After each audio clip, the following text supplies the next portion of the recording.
इस हाल में मेरा नमस्कार। मैं श्रवण कुमार गुप्ता, सहायक अध्यापक, पूर्व माध्यमिक विद्यालय दिल्ली विनायक, सेवापुरी, वाराणसी,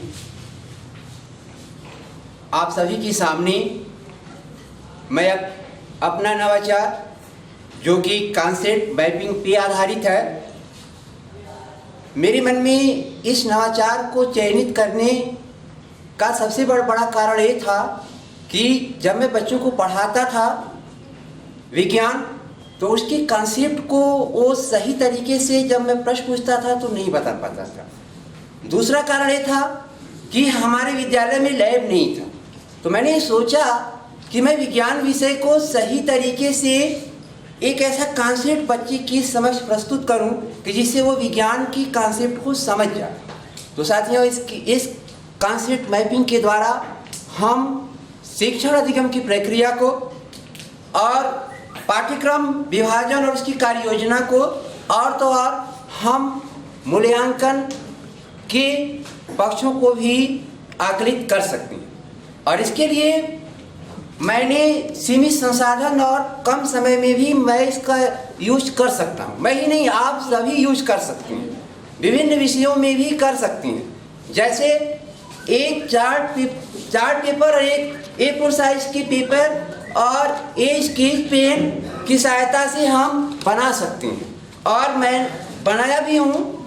जैसे यह एक कॉन्सेप्ट मैप है जो कोई भी प्रधानाध्यापक, इंचार्ज प्रधानाध्यापक, यहाँ तक कि प्राइमरी से लेके हायर एजुकेशन तक कोई भी हेडमास्टर अपने विद्यालय में चलने वाले समस्त गतिविधियों को, यानी कि पाठ्यक्रम ही मेन होता है, क्योंकि शिक्षक और छात्र के बीच में किसी भी कक्षा में वो पाठ्यक्रम ही चलता है। तो अगर पाठ्यक्रम का सही बंटवारा, यानी कि मासिक विभाजन और वार्षिक विभाजन, इसे मैंने देखिए एक कॉन्सेप्ट मैप तैयार किया हूँ, और इसमें आप भाषा, जिसे 3 पुस्तक, माने कि 3 विषयों का और 9 पुस्तकों को मैंने एक कॉन्सेप्ट मैप के द्वारा अच्छे से बनाने का प्रयास किया हूँ। और इसी प्रकार से मैं विज्ञान में कक्षा 7 के एक पाठ है जिसका नाम है पदार्थ की संरचना और प्रकृति, इसे मैं एक पन्ने में बनाने का प्रयास किया हूँ।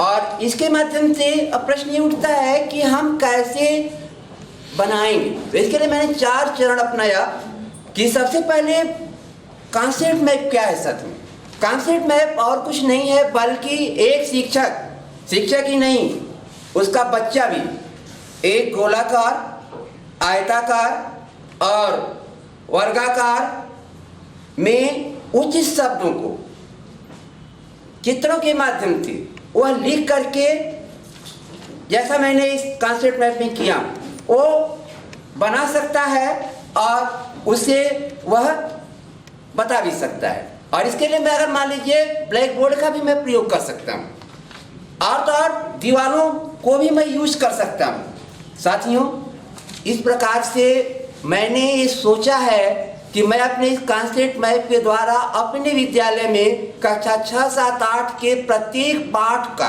कॉन्सेप्ट मैप बनाऊंगा, और तो और अपने बच्चों से भी बनवाऊंगा, जिससे कि बच्चे के अंदर की जो क्रिएटिविटी है वो भी हो जाएगा। यानी कि पहले मैं बनाऊंगा ब्लैक बोर्ड पे, या बनाऊंगा चार्ट पेपर पे, या बनाऊंगा A4 साइज के पेपर पे, तो लड़का लर्निंग बाय सीइंग, वो लर्निंग बाय डूइंग करता हुआ नजर आएगा, और इससे वह किसी भी पाठ को के कॉन्सेप्ट को वह समझ जाएगा। तो साथियों, निश्चित तौर पे इसे आप सभी, हम सभी किसी भी कक्षा में किसी भी विषय के लिए, हिंदी, गणित, सामाजिक विषय में भी हम बना सकते हैं आसानी से। और लास्टली आई से टू यू कि हम सभी इस कॉन्सेप्ट मैप को एक शैक्षिक उपकरण के रूप में यूज कर सकते हैं, और यह हमारे शिक्षण अधिगम की प्रक्रिया को एक सार्थक और प्रभावी, सरल और आनंददायी बना सकता है। धन्यवाद।